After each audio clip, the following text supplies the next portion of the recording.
लोगों को अंदाजा भी है कि ये क्या हो गया है। 500 करोड़ रुपए गायब हैं। अगर ये पैसा अभी के अभी वापस नहीं आया तो मैं बर्बाद हो जाऊंगा। अगर कोई 500 करोड़ रुपए वापस ले आया तो मैं उसे 10 करोड़ रुपए इनाम दूंगा। सुबह के ठीक 7 बजे थे। शहर अभी पूरी तरह जागा भी नहीं था, लेकिन मेघराज चौक पर कूड़े की गंध और बसों का शोर पहले से मौजूद था। वहीं फुटपाथ के किनारे फटे हुए बोरे के साथ 12 साल का नील झुका हुआ था। वह प्लास्टिक की बोतलें और टूटी तारें चुन रहा था।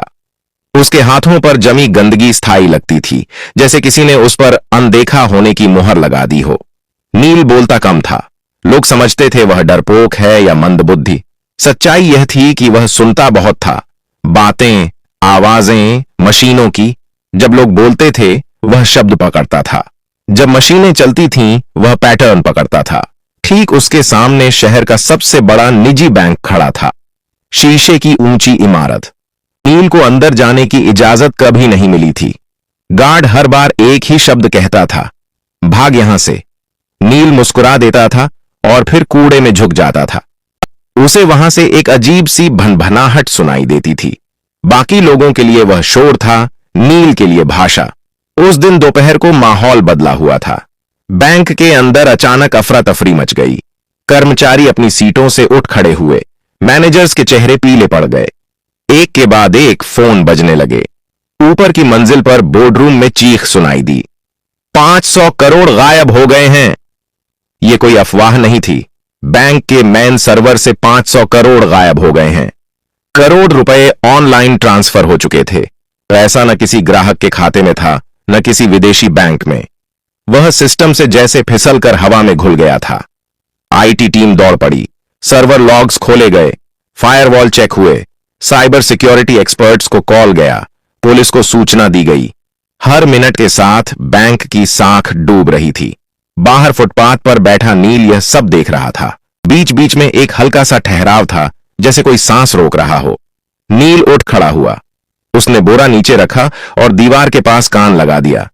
उसकी आंखें सिकुड़ गईं। यह चोरी नहीं है, वह बुदबुदाया, यह रूट रीडायरेक्शन है। नील को याद आया अपनी मां का चेहरा। मां जो कभी इसी बैंक में क्लीनर थी, एक रात एक्सीडेंट में चली गई। उसके बाद नील सड़क पर आ गया। नील ने जेब से वह मुड़ा तोड़ा कागज निकाला जिस पर उसने खुद से बनाए निशान लिख रखे थे। वह रोज मशीनों को देखकर नई चीजें समझता और निशान बनाता था। बैंक के अंदर घबराहट बढ़ रही थी। बाहर एक कूड़ा बिनने वाला लड़का खड़ा था, जिसकी नजरें शीशे के पार सर्वर रूम की दीवारों के आर पार देख रही थीं। नील ने गहरी सांस ली। अगर अब नहीं बताया, उसने खुद से कहा, तो पैसा हमेशा के लिए चला जाएगा। उसने बोरा उठाया और बैंक के मुख्य गेट की तरफ बढ़ गया। गार्ड ने उसे देखते ही डंडा उठाया। कहा था ना, यहां मत आना। नील रुका नहीं। उसने पहली बार सीधा आंखों में देखकर कहा, साहब, जो पैसा गया है वो अभी भी इसी बैंक में है। गार्ड हंसा, लेकिन अंदर कहीं ऊपर एक अलार्म और तेज हो गया। और यहीं से कहानी शुरू होती है। वह बैंक की senior operations manager Radhika Mehta थी। पिछले 20 मिनट से वह लगातार आईटी टीम और हेड ऑफिस के बीच फंसी हुई थी। उसकी नजर नील पर पड़ी। क्या कहा तुमने? उसकी आवाज सख्त थी, लेकिन आंखों में थकान साफ दिख रही थी। गार्ड ने झट से कहा, मैडम, यह कूड़ा बिनने वाला है, झूठ बोल रहा है। नील ने सिर झुकाया, फिर धीरे से बोला, मैडम, पैसा बाहर नहीं गया। सिस्टम ने खुद रास्ता बदला है।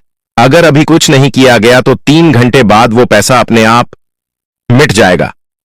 यह सुनते ही राधिका का दिल धक से रह गया। तुम्हें कैसे पता? उसने बिना सोचे पूछ लिया। नील ने बैंक की दीवार की तरफ इशारा किया। आपके बैकअप सर्वर का फैन 30 सेकंड में एक बार रुक रहा है।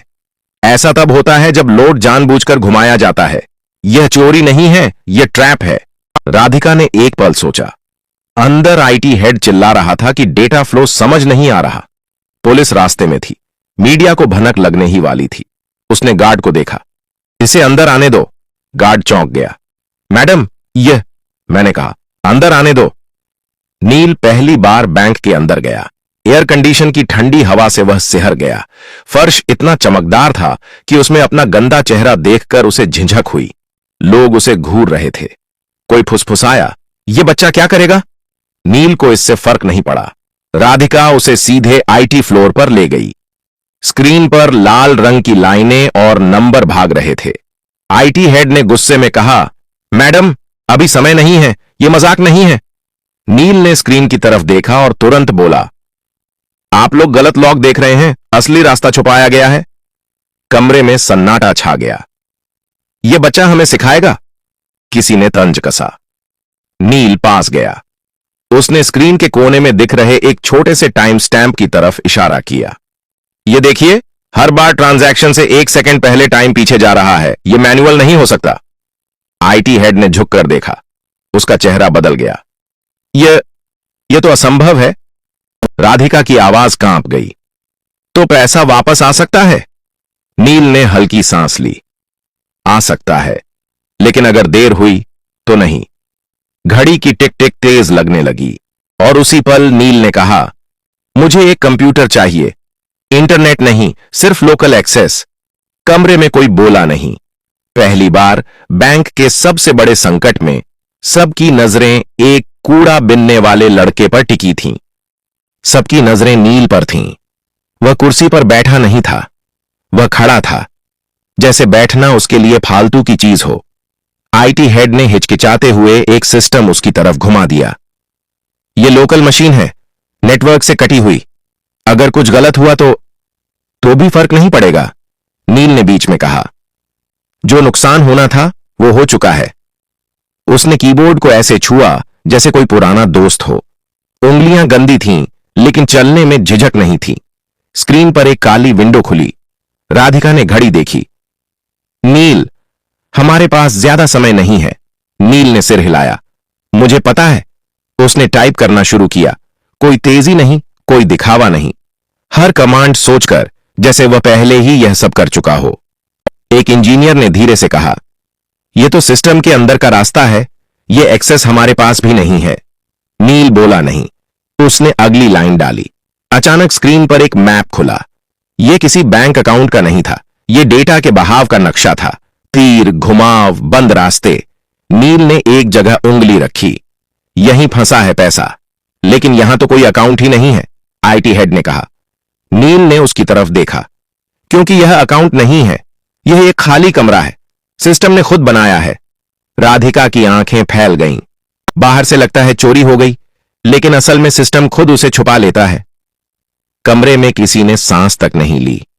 आईटी हेड ने धीमी आवाज में कहा, लेकिन ऐसा फीचर तो कहीं डॉक्यूमेंटेड नहीं है। नील ने हल्की मुस्कान दी। क्योंकि यह फीचर नहीं है, यह डर है मशीन का। उसने अगला कमांड डाला। स्क्रीन पर लाल चेतावनी चमकी। वार्निंग, डेटा कोलैप्स इन 17 मिनट्स। राधिका के हाथ कांप गए। तो जल्दी करो, कोई बोला। नील ने पहली बार गुस्से से सिर उठाया। जल्दी नहीं, सही। उसने अपनी आंखें बंद कीं, कुछ सेकंड के लिए, जैसे दिमाग में कुछ जोड़ रहा हो। उसे याद आया वह पुराना मोबाइल, मां की आवाज, नंबरों के बीच का पैटर्न। चीजें सीधे नहीं चलती, वे घूम कर आती हैं। नील ने टाइप किया। स्क्रीन पर एक नया दरवाजा खुला। आईटी हेड फुसफुसाया, यह तो रिवर्स ट्रैक है। नील बोला, हां, अब पैसा वापस उसी रास्ते से चलेगा जिससे डर आया था। राधिका ने घड़ी देखी। 13 मिनट बाकी थे। नील की उंगलियां फिर चलने लगीं। मीडिया को बस एक इशारे का इंतजार था। अंदर आईटी फ्लोर पर तनाव इतना गाढ़ा था कि जैसे हवा भी भारी हो गई हो। राधिका ने धीमी आवाज में कहा, अगर यह गलत दिशा में गया तो सिस्टम हमेशा के लिए लॉक हो सकता है। नील ने स्क्रीन से नजर हटाए बिना जवाब दिया, वह पहले ही लॉक है मैडम, बस फर्क इतना है कि अभी चुप है। उसने एक ग्राफ खोला। नीली और लाल लाइनें एक दूसरे के पीछे दौड़ रही थीं, लेकिन असल में यहीं से वह वापस लाया जा सकता है। आईटी हेड ने कुर्सी खींचकर पास बैठते हुए कहा, तुम यह सब कैसे जानते हो? नील ने पहली बार सच बोला, मैं मशीनों के पास बड़ा हुआ हूं। जब मां जिंदा थीं, वह रात की शिफ्ट में यहीं सफाई करती थीं। मैं बाहर बैठा रहता था। सर्वर रूम की आवाजें मुझे बातें जैसी लगती थीं। कोई कुछ नहीं बोला।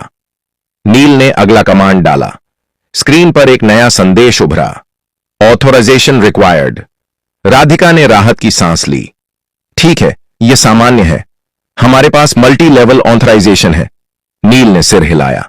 नहीं मैडम, यह सामान्य नहीं है। क्यों? क्योंकि यह ऑथराइजेशन सिस्टम से नहीं आया। यह उस खाली कमरे से आया है जहां पैसा छुपा है। सिस्टम खुद तय कर रहा है कि किस पर भरोसा करे। नील ने धीरे से कहा, हां, और उसे आप पर भरोसा नहीं है। कमरे में एक अजीब चुप्पी छा गई। राधिका ने गहरी सांस ली। तो अब क्या होगा? नील ने अपनी जेब से वह मुड़ा तोड़ा कागज निकाला। अब हमें सिस्टम को याद दिलाना होगा कि यह किसके लिए बना था। उसने एक कोड डाला। यह कोई पासवर्ड नहीं था। यह समय, राशि और क्रम का मेल था। वही क्रम जिसमें बैंक हर दिन छोटे खातों को प्राथमिकता देता था। स्क्रीन पर अचानक हजारों छोटे ट्रांजैक्शन चमक उठे। 10 रुपए, 50 रुपए, 200 रुपए। आईटी टीम हड़बड़ा गई। ये क्या कर रहे हो? इससे सिस्टम और स्लो हो जाएगा। नील ने शांत स्वर में कहा, नहीं, इससे सिस्टम को भरोसा आएगा। राधिका ने हैरानी से पूछा, भरोसा? हां, नील बोला।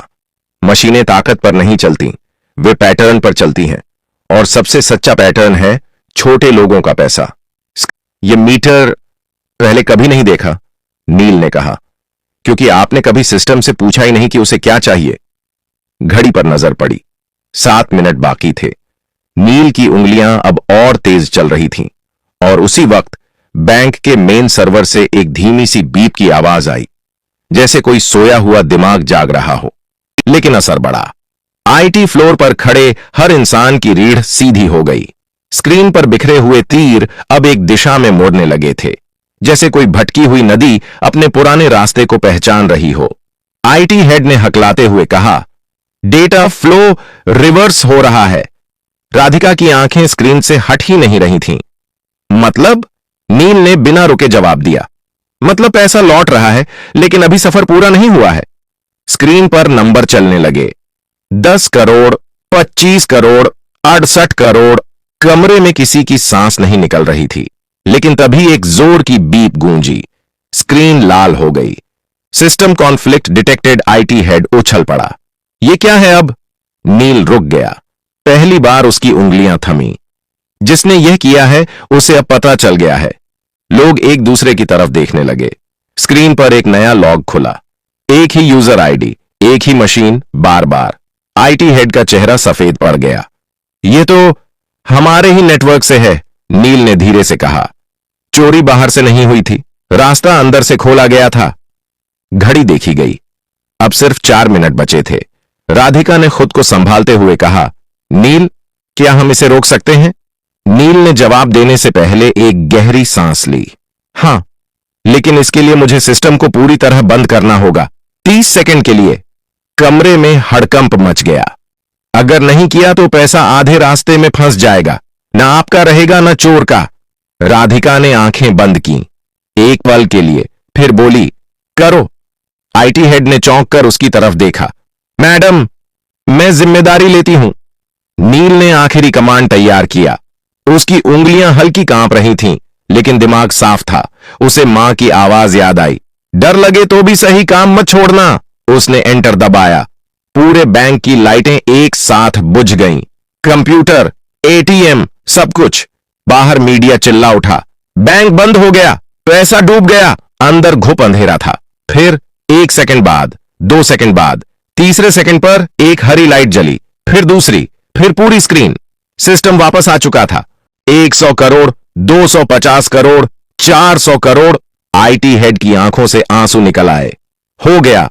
आखिरी नंबर रुका। 500 करोड़। रिकॉन्साइल्ड। कमरे में कोई ताली नहीं बजी, कोई चिल्लाया नहीं। सब बस नील को देख रहे थे। बैंक का पैसा वापस आ चुका था। अब सवाल यह था, यह चोरी किसने की थी? स्क्रीन पर हरे रंग की लाइनें स्थिर हो चुकी थीं। 500 करोड़ पूरी तरह बैंक के खातों में लौट चुके थे। सिस्टम नॉर्मल दिखा रहा था, लेकिन लोगों के चेहरे अभी भी जमे हुए थे। राधिका ने धीमी आवाज में कहा, नील, तुमने बैंक को बचा लिया। नील ने कोई जवाब नहीं दिया। वह स्क्रीन को देख रहा था। हमें तुरंत यह पता लगाना होगा कि अंदर से यह किसने किया। नील ने गर्दन हिलाई। सिस्टम खुद बता देगा। कैसे? किसी ने पूछा। नील ने एक आखिरी लॉग खोला। यह आम यूजर लॉग नहीं था। यह वह लेयर थी जहां सिर्फ तब एंट्री होती है जब कोई सिस्टम को धोखा देने की कोशिश करता है। स्क्रीन पर एक नाम उभरा, कोई टेक्निकल कोड नहीं, कोई फर्जी आईडी नहीं, एक साफ नाम, बैंक के डिप्टी टेक्नोलॉजी डायरेक्टर का। कमरे में जैसे हवा निकल गई। आईटी हेड कुर्सी पर बैठ गया कि उसे सिस्टम की आदतें पता थीं। उसने सोचा, सिस्टम मशीन है, उसे यह नहीं पता था कि मशीन याद भी रखती है। राधिका ने तुरंत फोन उठाया। सिक्योरिटी को ऊपर भेजो, अभी। कुछ ही मिनटों में उस अधिकारी को कमरे में लाया गया। चेहरा पीला, आंखें नीचे, वह कुछ बोल नहीं रहा था। राधिका ने सख्त आवाज में पूछा, क्योंकि आप सोच रहे थे कि पैसा बाहर निकल जाएगा और सिस्टम आपको पहचान नहीं पाएगा, लेकिन आपने एक गलती की। आदमी ने पहली बार सिर उठाया। कौन सी? आपने छोटे खातों को नजरअंदाज किया, नील बोला। आपने सिर्फ बड़े ट्रांजैक्शन देखे, सिस्टम ने आपको वहीं पकड़ लिया। आदमी टूट गया। मुझे कर्ज में डुबो दिया गया था, मुझे रास्ता नहीं दिखा। राधिका ने सिक्योरिटी को इशारा किया, ले जाइए। जब वह बाहर गया तो किसी ने राहत की सांस ली, किसी ने शर्म की। रुको, तुम कहां जा रहे हो? नील रुका। मेरा काम हो गया मैडम। काम? उसकी आवाज भर आई। तुम्हें पता है तुमने क्या किया है? बैंक, ग्राहक, पूरा सिस्टम। नील ने धीरे से कहा, मैंने सिर्फ जो गलत था उसे सही किया है। राधिका आगे बढ़ी। तुम्हें इनाम मिलेगा, नौकरी मिलेगी, पढ़ाई, सब कुछ। नील ने पहली बार हल्की मुस्कान दी। अगर आप सच में कुछ देना चाहती हैं तो एक काम कीजिए। क्या? बाहर जो बच्चे कूड़ा बीनते हैं ना, नील बोला, उनके लिए सिस्टम बनाइए। ऐसा सिस्टम जो उन्हें अनदेखा न करे, क्योंकि सिस्टम तो बच गया था, अब इंसानों की बारी थी। बैंक के बाहर शाम ढल चुकी थी, लेकिन भीड़ कम नहीं हुई थी। कैमरे अब भी चमक रहे थे। रिपोर्टर एक दूसरे को धक्का देकर आगे आने की कोशिश कर रहे थे। सबको एक ही खबर चाहिए थी। 500 करोड़ कैसे लौटे? राधिका कांच के दरवाजे के पास आकर रुकी। उसके हाथ में माइक्रोफोन नहीं था, फिर भी आवाज साफ थी। यह बैंक की जीत नहीं है, उसने कहा, यह एक बच्चे की समझ की जीत है। भीड़ में हलचल मच गई। कौन बच्चा? कहां है वो? नाम बताइए। राधिका ने दरवाजे की तरफ देखा। नील जा चुका था। उसके कदम पहले ही फुटपाथ की तरफ मुड़ चुके थे, जहां उसकी दुनिया थी। लेकिन शहर को पता चल चुका था। कुछ ही घंटों में खबर फैल गई। एक कूड़ा बिनने वाला लड़का, बैंक की चोरी, 500 करोड़ वापस। सोशल मीडिया पर सवाल उठे, यह लड़का कौन है? इसे मौका क्यों नहीं मिला पहले? हमने कितनी नील जैसे बच्चों को अनदेखा किया। अगली सुबह बैंक के बाहर एक पोस्टर लगा, अगर आप नील को जानते हैं, हम उससे मिलना चाहते हैं। उसी सुबह नील ट्रांसफॉर्मर बॉक्स के पास बैठा था। उसने पोस्टर देखा, पढ़ा, फिर नजर हटा ली। उसके लिए पोस्टर नया नहीं था, नई थी लोगों की नजर। दोपहर तक नगर निगम के अधिकारी आए, फिर एक स्कूल की वैन, फिर एक महिला जो शिक्षा विभाग से थी। सब एक ही बात कह रहे थे, तुम्हें पढ़ना चाहिए, तुम्हें यहां से निकलना चाहिए। शाम को राधिका खुद आई, बिना साड़ी, बिना पद के, सिर्फ एक इंसान की तरह। उसने नील के पास बैठकर वही सूखी रोटी तोड़ी। मैं तुम्हारे लिए कोई योजना नहीं लाई, उसने कहा, मैं बस ये पूछने आई हूं, तुम क्या चाहते हो? नील ने सोचा, फिर बोला, मैं चाहता हूं कि सिस्टम पहले पूछे, बाद में जज करे। राधिका ने सिर हिलाया। यहीं से एक बदलाव शुरू हुआ। बैंक ने एक छोटा सा प्रोग्राम शुरू किया। नाम नहीं था बड़ा, लेकिन असर बड़ा था। सड़क पर रहने वाले बच्चों को मशीनों के पास बैठने दिया गया। उन्हें हटाया नहीं गया, उन्हें सुना गया। नील वहां रोज आता था, अब बोरे के साथ नहीं, एक कॉपी के साथ। शहर ने पहली बार उसका नाम ठीक से बोला, नील, और यही नाम अब सिस्टम में दर्ज हो चुका था। अनदेखा नहीं, बल्कि जरूरी। अगर आपको यह कहानी पसंद आई हो तो लाइक जरूर करें। ऐसी ही कहानियों के लिए सब्सक्राइब करें और इसे अपने दोस्तों के साथ शेयर करें। कमेंट बॉक्स में जरूर लिखिए कि आप किस शहर या गांव से देख रहे हैं।